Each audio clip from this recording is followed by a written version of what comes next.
It has now been 10 years since Rajah Caruth's first NASCAR race as a spectator at Richmond Raceway. Now you're racing for a championship with Hendrick cars on the truck for Spire Motorsports. Can you briefly just tell me how the dream itself compares to the reality of living it? Well, I would put it kind of this way, Devin. I think, a lot of people, not a lot of people, some people have asked me, do I feel like I made it or anything like that, and does it sink in and stuff like that. And, Kevin Harvick said, through his retirement tour and all that stuff last year, is one thing that stood out to me that he said was that you've made it when you're done. And so that's the thing that I've been really thinking about is like it's great to be at this point, and it's a blessing, and it's really a pinch me moment to kind of get to this level. But I'm always, we're not done yet. We're still pushing and trying to be racing on Sundays for a long time. And I hope that answers your question. I think that's kind of my direct reply of like I'm just doing my best every day, and it's great to kind of seen where we've gotten to in the last decade, and hopefully we can get to even more heights in the next 10 years. And a large part of getting you to where you are today is the Drive for Diversity program. And here at the NASCAR Ignition Luncheon, we're celebrating 20 years of the Drive for Diversity program. And without that, you've said it before, how difficult it would have been to get here starting in iRacing when you were still a teenager. You talked about how you're racing kids who started when they were 5, 6, 7 years old. But what has that program meant to you to put you where you are today?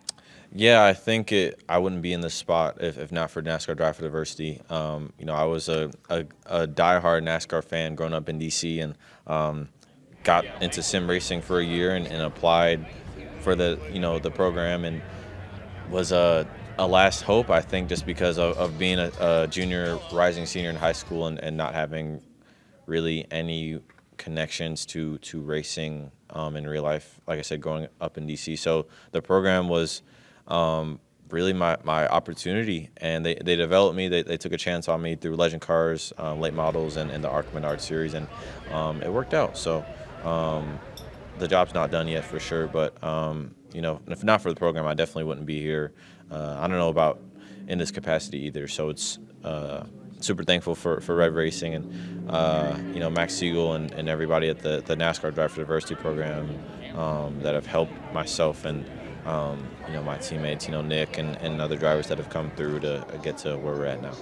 And the first time I got to interview you, your rookie ARCA season at Kansas back in 2021, the hair was tight, the shave was clean. Mm-hmm. Now you got a good flow going, you got the beard going, but what else since that rookie ARCA season is different about Rajah Caruth? That's a good question. I think a lot is different. Graduating college this fall at Winston-Salem State, so that'll be great.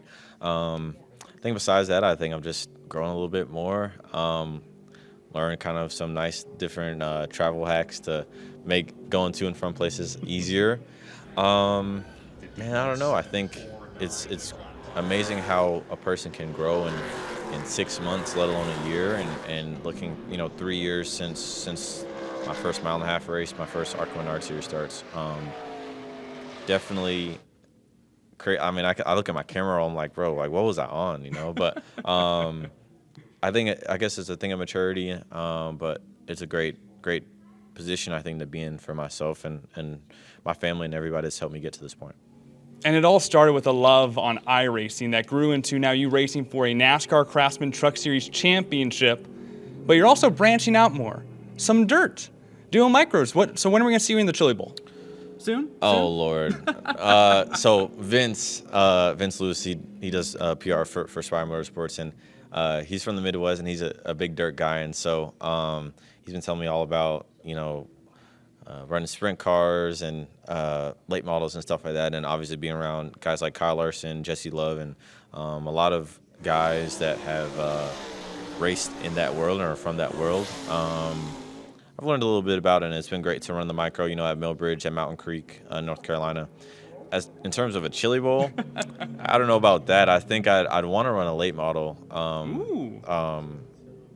but that's just a desire. They seem a little safer than open wheel stuff, but we'll see. I think it's great to run that dirt stuff because it helps. It's helped me. Really, for the stock car racing side of things, especially your places like Kansas, Charlotte, Darlington, Homestead, where you need to run, the wall and learn how to move around at racetracks like that. So it's definitely helped level up my game over the last few years. And real quick before I let you go, we have Ryan Blaney here at the NASCAR Nation Luncheon, the defending NASCAR champion.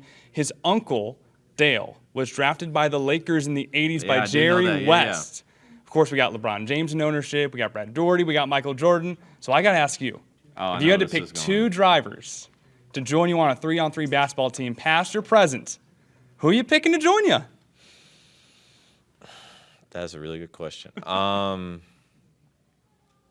Dang, like drivers? Oh, yeah, man. Not allowed to pick Daugherty, not allowed to pick LeBron, just drivers. I don't know if anybody can hoop like that.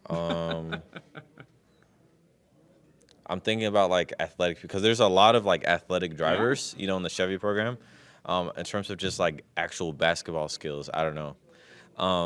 I've played a lot with Nick Sanchez over the years, but he's one of them dudes that like has the most awkward form, and it's like not even Sean Marion, bro. I don't even know how to describe it without saying something I don't need to say. But I'm gonna have to pass on that. I don't know who can like hoop like that, because Daniel Dye and I have been trying to get into Denny's league, but it's on Thursdays, and we're always either traveling or racing on Thursdays, you know, with the truck schedule, which he's going to Xfinity racing next year. It may be a little lenient for him, but I'm not gonna lie, bro. I genuinely don't know, but I could say I could probably beat any other driver in the top 3 series 101, but I don't know. Well, I tell you what, that might be true, but trying to beat Daniel Dye and Nick Sanchez right now for NASCAR Craftsman Truck Series Championship here. Hoping to be back here at Phoenix Raceway.